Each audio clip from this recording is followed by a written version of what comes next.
Right, hello again, and it's Boy Blunder, and it's New Year's Eve, believe it or not, and of course at this time of year thoughts turn to things like engine builds and things, and just when I put on the exhaust, excuse the ear pick, and I was just going to show you a few little tips and tricks before we move on. One of the things is, these are kind of little aluminium brackets, really hard to find. You get a set of them. These are the two different types you can come across. Oblong, square.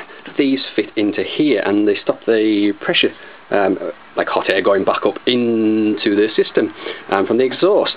So if you can't fit those, the other thing whilst we're here is look at the nice tight fit there, as opposed to here there's a bit of a gap. These all do count towards a good running system. So take your little knocking stick and a couple little taps, flatten it all down. Whilst you've done that, you'll have come across this. It's a little cap that fits over the top of there, the captive nuts, and the screws go in there. If you can fit those, and hello Z.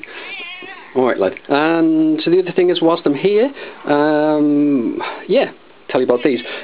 These bolts, they're offset. This is the flat type as opposed to the tunnel that goes up into it.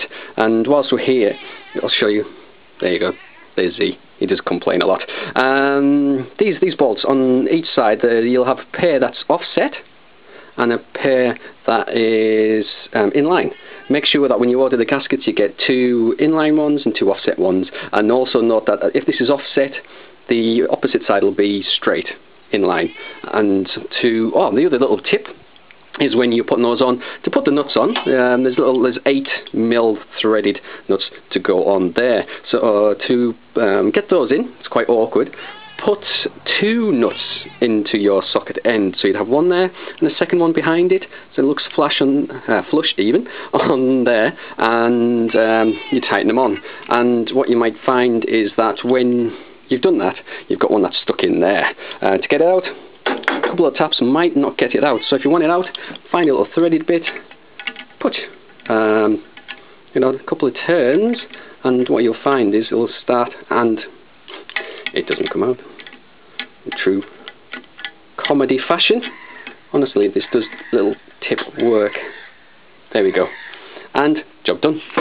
Happy 2009 from Captain Marvel and Boy Blunder truly. Take care. Happy engine build.